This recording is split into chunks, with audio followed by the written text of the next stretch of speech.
La teoría del demonio único dice más o menos así. El horror de la década del 70 empieza un 24 de marzo de 1976, día en que las Fuerzas Armadas encabezan un golpe de Estado, poniendo en marcha un plan de aniquilamiento de jóvenes idealistas que luchaban por un mundo mejor, dejando como saldo 30.000 desaparecidos.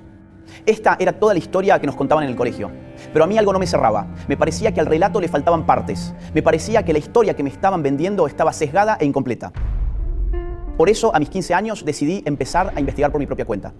Accedí a numerosa bibliografía, recorrí hemerotecas y me entrevisté con protagonistas de la época, y así pude conocer mejor nuestro pasado. Mientras hacía esto, era notorio en el colegio que a la mayoría de mis profesores no les agradaba que un simple alumno pusiera en crisis la teoría del demonio único que ellos tanto se esforzaban por instalar. Recuerdo la incomodidad en sus rostros cuando les hacía preguntas que no podían o no querían responder.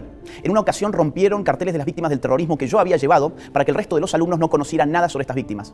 En otra ocasión llegaron a sugerirme que si no aguantaba el adoctrinamiento, me cambiara de colegio. Todo esto aumentaba en mí la pasión por la verdad histórica. Desde entonces entendí que la historia no es solo aquello que nos cuentan, sino sobre todo lo que nos atrevemos a descubrir. En esto que dice Agustín Laje hay varias verdades que hay que tener en cuenta, que van más allá del contexto propio argentino. Y la realidad es que de alguna forma la historia siempre tratará de ser reescrita por aquellos que tengan control de los medios de información y de los que tengan control sobre la población, quien tenga control de la academia.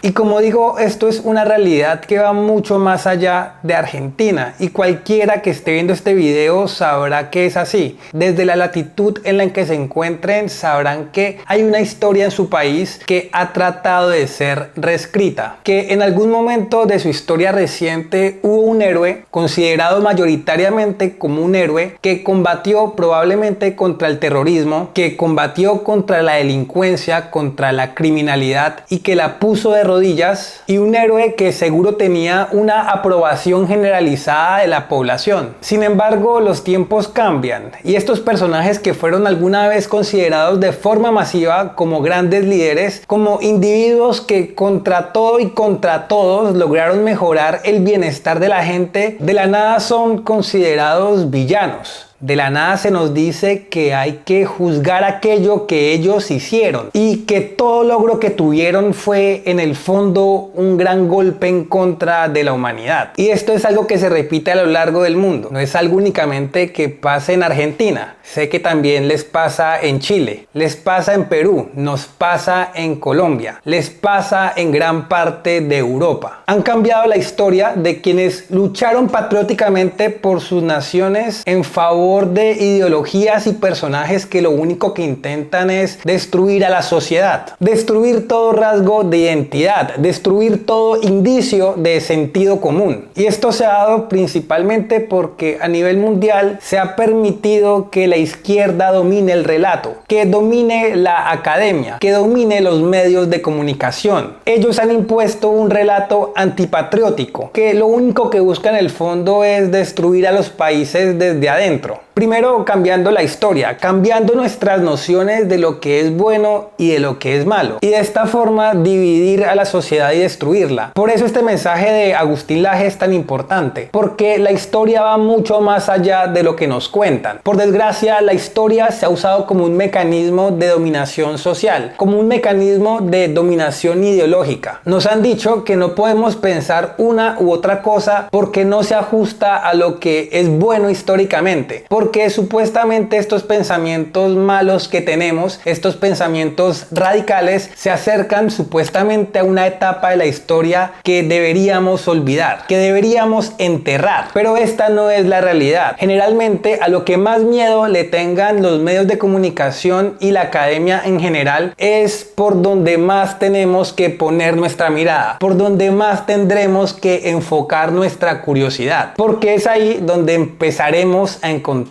respuestas.